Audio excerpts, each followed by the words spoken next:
Permisi, selamat pagi. Pagi, silakan duduk dulu. Ini data pribadi saya, Ibu. Oh iya. Sebelumnya, perkenalkan nama saya Rina, program direktur di radio ini. Terima kasih ya sudah datang hari ini. Terima kasih, Ibu, sebelumnya atas kesempatan yang telah diberikan kepada saya. Sebelumnya, perkenalkan nama saya Revi Azaria Yusifa, Ibu. Oke baik, saya tuh udah dengar voice record yang Anda kirim. Suaranya oke, enak didengar. Bisa diceritakan sedikit pengalaman Anda terkait penyiaran radio ini? Terima kasih, Ibu. Saya sudah siaran sekitar 2 tahun. Saya mulai dari radio kampus waktu kuliah, kemudian magang di Gembira Radio, dan handle beberapa program. Terakhir juga saya jadi penyiar dengan program interaktif segmen. Saya juga pernah jadi host di beberapa event off air di musik festival. Oke, bagus. Radio kita kan formatnya hits musik dengan target pendengar usia 18 sampai 35 tahun.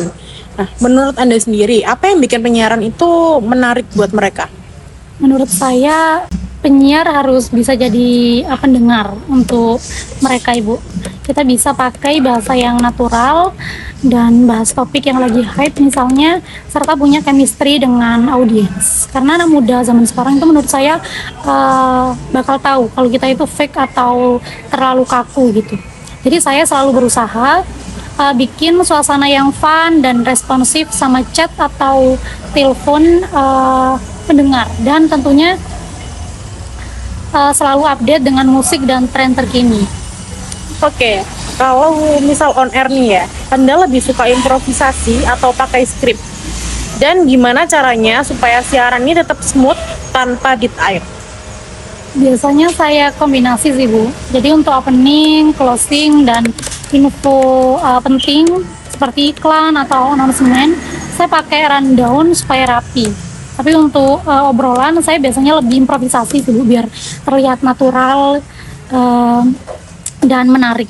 Dan untuk avoid dead air, saya selalu prepare untuk beberapa hal seperti topik backup, seperti fun fact atau cerita yang lagi viral, terus juga interaktif segmen seperti kuis dan playlist yang sudah di queue dengan baik. Jadi kalau misalnya ada situasi blank, saya punya plan B, C, atau sampai Z gitu. Smart. Nah, kalau ada pendengar yang telepon atau kirim chat dengan konten yang sensitif atau komplain lah, bagaimana Anda handle itu semua saat on air? Pertama, menurut saya tetap calm, Bu. Saya dengarkan dulu dengan baik komplain mereka seperti apa, tapi kita juga respon dengan bijak dan tetap jaga mood yang positif di off-air. Kalau komplain mereka yang reasonable, saya bilang akan saya sampaikan ke tim. Kalau pendengar mulai emosional atau out of context, saya redirect dengan halus ke topik lain atau cut dengan sopan sambil saya ucapkan terima kasih sebelumnya gitu. Yang penting jangan sampai bikin awkward moment atau negative vibes untuk pendengar lain gitu sih, Bu. Bagus. Nah, kalau untuk segmen kreatif nih, pernah bikin konsep sendiri atau bagaimana, bisa diceritakan? Pernah, Bu. Saya pernah bikin segmen Throwback Thursday yang unik. Jadi itu bukan cuma putar lagu lama, tapi pendengar bisa request lagu sambil cerita kenangan mereka dengan lagu tersebut gitu. Dan responnya cukup bagus sih, Bu. Banyak yang telepon dan share cerita yang lucu gitu. Saya juga pernah bikin musik battle di mana pendengar vote genre musik favorit mereka via sosial media. Terus saya mix playlistnya di on air, dan engagement di Instagram waktu itu naik signifikan. Wah, kreatif ya. Oke, pertanyaan terakhir nih. Kenapa Anda tertarik jadi penyiar di radio ini?